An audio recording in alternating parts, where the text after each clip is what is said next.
White collar সন্ত্রাস। এই যে রাজনাথ সিং আমাদের দেশের মন্ত্রী, প্রতিরক্ষা মন্ত্রী, সে যেটা বললো, সে সাংঘাতিক কথা বলল। হোয়াইট কলার সন্ত্রাস মানে শিক্ষিত একজন ব্যক্তি। আমরা এর আগে শুনেছি, আমাদের মন্ত্রীদের মুখেও শুনেছি যে কম্পিউটার, কোরআন না কম্পিউটার, কোরআন এক হাতে থাকবে, কম্পিউটার এক হাতে থাকবে। এটা একটা খুব সুন্দর কথা এবং সেই রকমই ব্যবস্থা নেওয়া শুরু করলো। কিন্তু এই যে ডাক্তার যাদের কাছে আমরা যাব, যাদের কাছে চিকিৎসার জন্য যাব, তারা যদি সন্ত্রাসবাদী হয়। লাল কেল্লার সামনে যে গাড়িতে বিস্ফোরণ ঘটালো, সেখানে 15 জন লোক মারা গেল। তারা তো গেলই কিছু, সেই সঙ্গে 15 জন লোক মারা গেল। এই যে শিক্ষিত, অতি শিক্ষিত একজন ডাক্তারকে অতি শিক্ষিত বলা যায় এবং তারা মানুষের প্রাণ বাঁচাবে, সেক্ষেত্রে কী করলো তারা?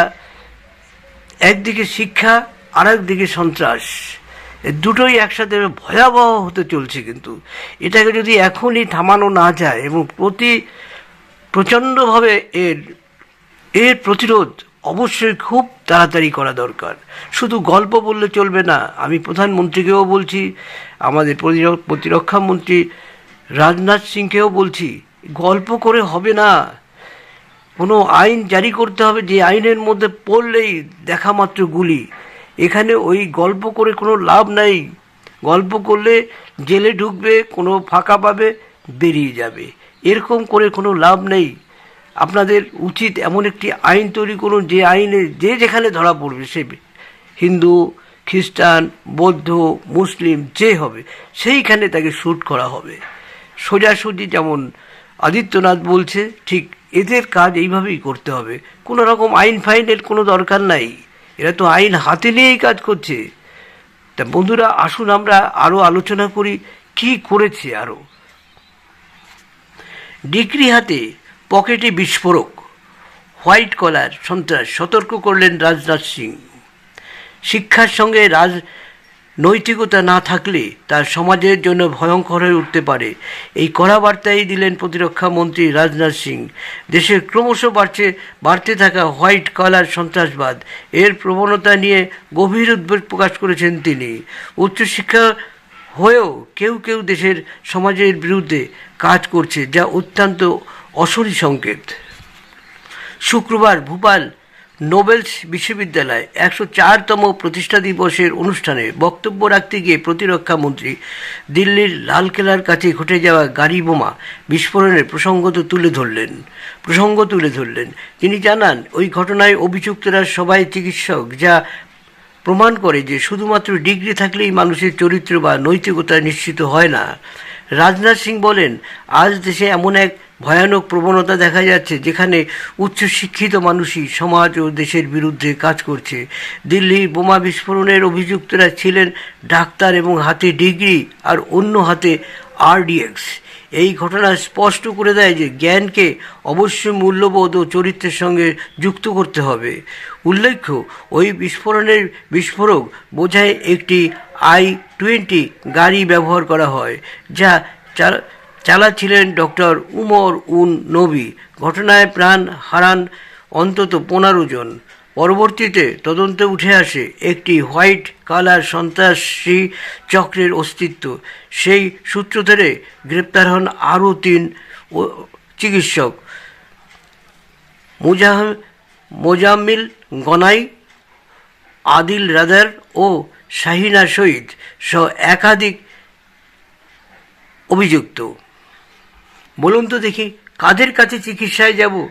তারা হাড়ির খবর রেখে দিচ্ছে এবং এর আগে যেটা পড়েছিলাম, প্রত্যেককে জিজ্ঞাসা করছে তুমি কি কোন ধর্মের এবং তুমি কি ধর্ম ঠিকমতো পালন করছো। মুসলিম ধর্মকে জিজ্ঞেস করছে তুমি কি ঠিকমতো আজান দিচ্ছ, মসজিদে যাচ্ছ।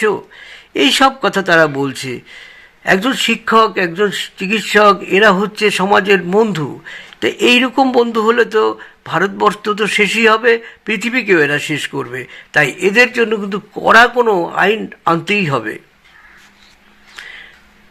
শিক্ষার প্রকৃত উদ্দেশ্য প্রসঙ্গে প্রতিরক্ষা মন্ত্রী বলেন, শিক্ষার লক্ষ্য শুধু পেশাগত সাফল্য নয়, নৈতিকতা, মানবিকতা ও চরিত্র গঠনের দায়িত্ব শিক্ষা ব্যবস্থার। যে শিক্ষা মানুষকে বিনয়, চরিত্রবোধ ও ধর্মবোধ শেখাতে পারে না তা অসম্পূর্ণ। তিনি আরও বলেন, সন্ত্রাসবাদ মানেই অশিক্ষিত মানুষের কাজ, এই ধারণা ভুল।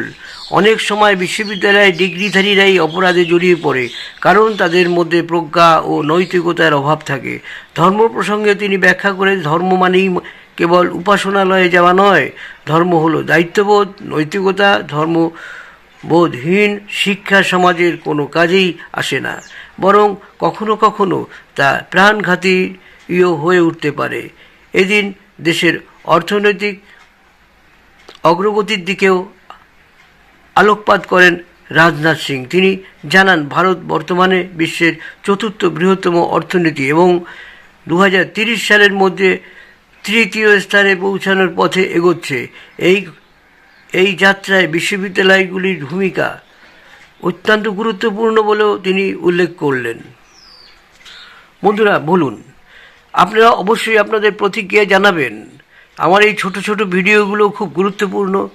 আমাদের যদি ধর্মবোধ, শুধু উপাসনায় গেলাম, একটা ধর্ম নিয়ে আলোচনা করলাম, হয়ে গেল, আর সেখানে যদি আবার শুরু হয়ে যায় কিভাবে মানুষ মারা যায়, কিভাবে দেশকে ক্ষতি করা যায়, এইরকম যদি হয়, তবে কি আমরা মানবতার কোনো অশনি সংকেত খুঁজে পাচ্ছি? তা বন্ধুরা, আপনারা অবশ্যই ভিডিওটি যারা দেখছেন, প্লিজ একটু সাবস্ক্রাইব করে পাশে থাকা বেল আইকনটি বাজিয়ে দেবেন, লাইক শেয়ার করে রাখবেন। পরবর্তী ভিডিওগুলো আপনারা অবশ্যই পেয়ে যাবেন।